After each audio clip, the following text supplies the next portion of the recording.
Incentivada pela Lei 4.017 Aldir Blanc, a Sociedade Fluminense de Fotografia, fundada na cidade de Niterói em 1944, oferece 4 cursos de fotografia dentro do nosso projeto Fotografia para Todos.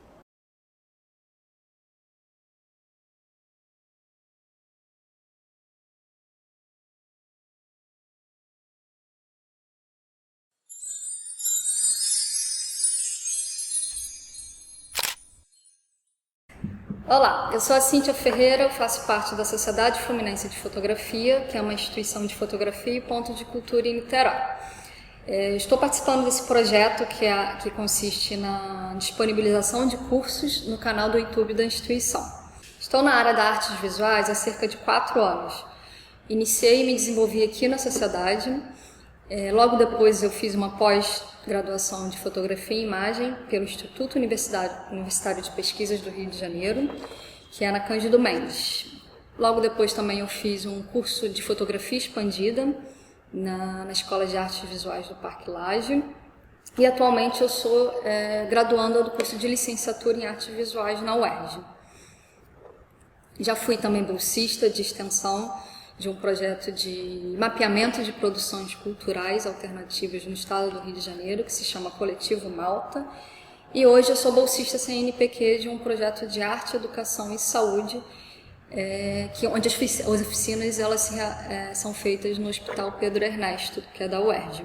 Eu busco fazer os meus trabalhos, as pesquisas, aliando a imagem e a escrita. Então eu tenho um blog de escrita sobre documentários brasileiros, que se chama Docs do Brasil, que foi selecionado na premiação Érica Ferreira, e tem um outro de escrita livre que se chama Mulher de Preto. A minha colaboração para esse projeto aqui é de um curso, ou pode se chamar também de uma conversa, em que vão ser 3 encontros. Esses 3 encontros vão ter o objetivo de abordar o cenário de vulnerabilidade social no Brasil a partir de trabalhos feitos por mulheres, trabalhos artísticos de mulheres. A partir de trabalhos que abordem grupos que estão à margem da sociedade, ou melhor dizendo, grupos conhecidos como minorias sociais. Dividido em 3 partes, na primeira parte eu vou abordar a vulnerabilidade social em decorrência da etnia. Na segunda parte eu vou abordar minorias sociais em decorrência de gênero e sexualidade, e na terceira parte eu vou abordar em decorrência da exclusão econômica e social. E quando eu falo de minorias sociais, quando eu falo nesse termo, na verdade não é porque são poucos, e sim porque eles têm poucos direitos garantidos, pouca representatividade e visibilidade no cenário social. Então eu vou iniciar essa nossa conversa, essa nossa jornada, falando das minorias étnicas, abordando a população indígena e a população negra. Principalmente porque nós somos um país em que nós fomos marcados pela colonização, A colonização através do extermínio, do povoamento e da escravização dos povos que aqui viviam, no caso a população indígena e depois da população negra. Eu acho que quanto mais a gente tiver um pouco mais de compreensão da nossa história, a gente vai poder caminhar para um caminho em que a gente abandone os nossos mecanismos a serviço do colonialismo e seguir com relações menos opressoras. Bom, esse é o meu ponto de partida. E aí, vamos caminhar por essa história contada por elas? Quem eu escolhi para essa largada é a fotógrafa Cláudia Andujá. Cláudia é ativista e fotógrafa. Ela é suíça, parte francesa, parte húngara, judia e um pouco brasileira também. Ela começou a fotografar aqui no Brasil e boa parte do trabalho dela foi com os Yanomamis, que é uma tribo indígena na Amazônia. E o trabalho dela que eu escolhi para falar, na verdade, são 2 trabalhos. O primeiro é a série chamada Marcados. A Cláudia ela começou a fazer um trabalho de documentação sistemática dos indígenas dessa tribo, por questões de vacinação, de saúde. Então ela foi acompanhando médicos e fazendo essa documentação. E Marcados surgiu de uma ressignificação desses arquivos. Vocês percebem a carga conceitual que essas imagens refletem? Eles precisavam ser registrados para o controle e identificação. Precisava-se incluí-los em um sistema intruso à cultura deles. Mas a questão é, eles se tornam identificáveis, mas identificáveis em qual cultura? Trouxe também uma série da Cláudia, que ela fala sobre... ela documentou alguns rituais do Yanomami. E isso me remete a um livro da Marisa Peirano, que se chama Rituais Ontem e Hoje. E a Marisa, ela fala bastante sobre o cunho pejorativo que a gente emprega para a palavra, para o termo rituais, né? Ela aponta a existência de uma dicotomia preconceituosa, em que há duas formas de pensar e viver. A primeira é de que nós ocidentais pensamos e vivemos de maneira racional e lógica. E a segunda é de que o mundo não ocidental é místico e irracional. Mas, na verdade, rituais estão presentes em todas as culturas. E aí eu entro na série Sonhos da Cláudia, em que ela documenta os rituais dos Yanomami. Ela faz essa documentação de uma forma muito poética, muito bonita, né, de inserção social nessa população, porque ela ficava meses vivendo com eles e como eles. Mas todo o trabalho da Cláudia, o importante é a gente saber reconhecer que é uma visão branca, europeia e não indígena sobre uma população indígena. Mesmo sabendo disso e pontuando, não diminui a relevância e a importância desse trabalho. E isso me faz lembrar muito das palavras da Djamila Ribeiro, que é escritora e filósofa brasileira. Ela fala muito em palestra, ela também escreve isso no seu livro, o livro Lugar de Fala, e ela diz que o lugar de fala é diferente de representatividade. Ela diz que uma pessoa ela pode pensar criticamente sobre o lugar em que ela não ocupa. Então ela defende a ideia de que todo mundo tem lugar de fala, né? É mais como a forma que você utiliza, né? Como você fala desse outro, desse espaço que você não ocupa. Basicamente todo mundo tem lugar de fala porque de alguma forma vai estar localizado socialmente nessa situação. E é exatamente por esses pontos que eu trouxe os trabalhos da Cláudia Andrujá para falar da vulnerabilidade social em decorrência da etnia. Porque os seus trabalhos, eles carregam na sua própria característica, na sua própria concepção, questões importantes para a gente repensar a nossa postura, a nossa responsabilização perante alguns cenários. Eu acredito que a Cláudia, ela sempre se percebeu nesse lugar. E ela utilizou muito dos seus trabalhos em prol do ativismo e de ajudar essas populações. Bom, a Cláudia foi a minha escolha para falar da representação do não indígena sobre o indígena. Para a autorrepresentação indígena, eu selecionei a artista Salissa Rosa. Salissa é uma artista amazonense de origem indígena, ela é fotógrafa e mestre em conteúdo, é mestre em criação e produção de conteúdo audiovisual pela UFRJ. Esse autorretrato faz parte de seu trabalho intitulado Identidade é Ficção, em resposta à estereotipação do indígena no Brasil. Salissa diz que é também sobre as diversas possibilidades de identidade cultural em um contexto urbano e globalizado.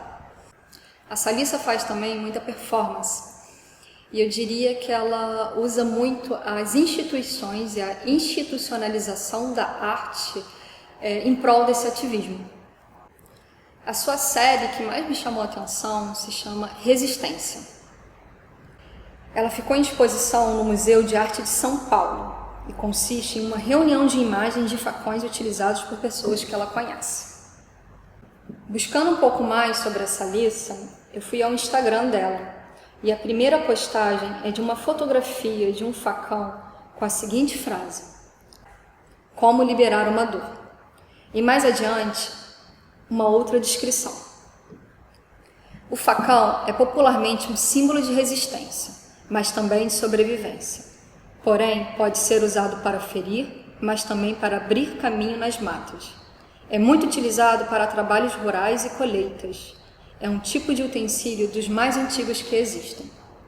Inspirada na indígena Tuíra Caiapó, que em 1989 colocou um facão no rosto do presidente da Eletronorte como ato contra o impacto ambiental da construção da usina Belo Monte, no Pará.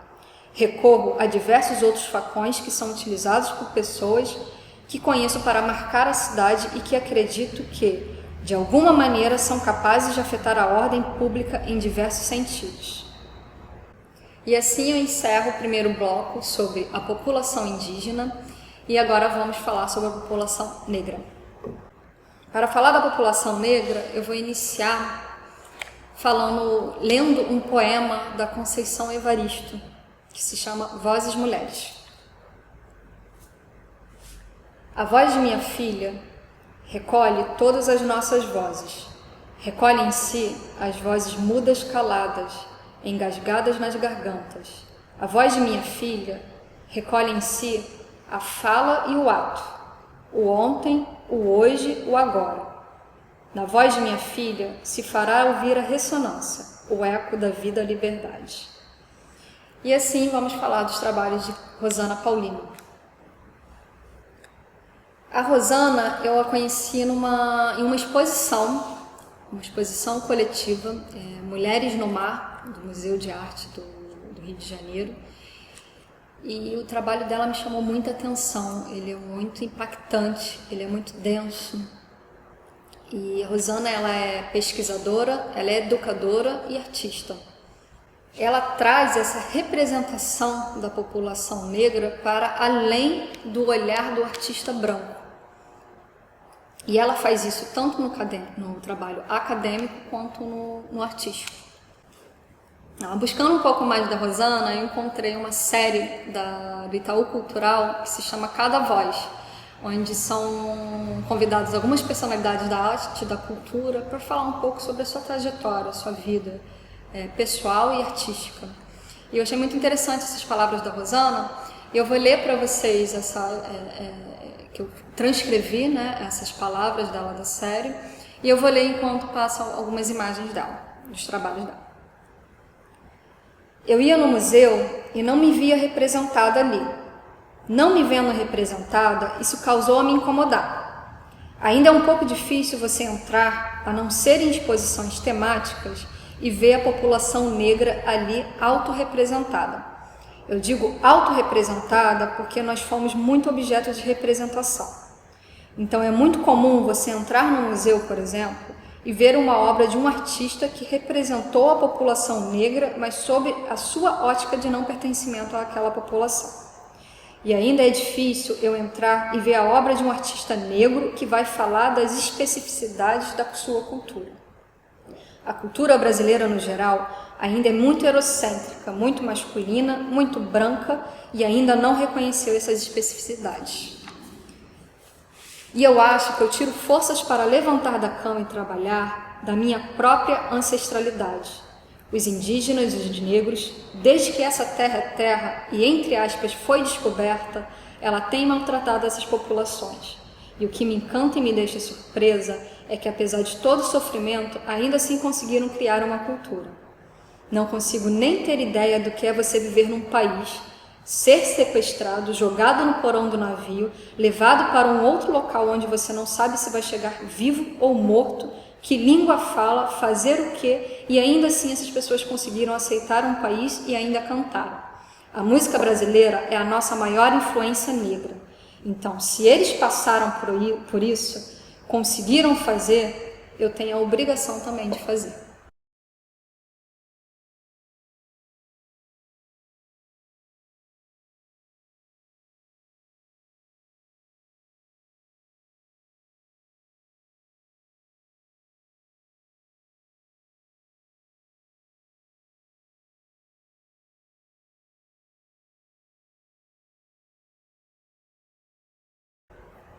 Ainda lamentar, bastidores, a costura da memória, proteção extrema contra a dor, proteção extrema contra a dor 2, história natural, assentamento, a salvação das almas, paraíso tropical, Atlântico Vermelho, tecido social, ama de leite, mãe e filhas cegas e paredes de memória. Esses são alguns dos títulos das obras da Rosana Paulino que formam uma denúncia visual sobre a invisibilidade da população negra e especialmente da mulher negra. É isso. Para o final desse módulo de minorias étnicas, eu vou deixar uma proposta que é de repensar sobre a sua árvore genealógica familiar, no que você entende por família. Até onde você consegue chegar, avançar nessa árvore genealógica? Você consegue identificar algum apagamento? Quais seriam esses apagamentos e perdas coletivas e individuais? Obrigada por estarem aqui e até o próximo vídeo, em que eu vou abordar minorias sociais em decorrência de gênero e sexualidade. Se gostarem, curtem, compartilhem e obrigada.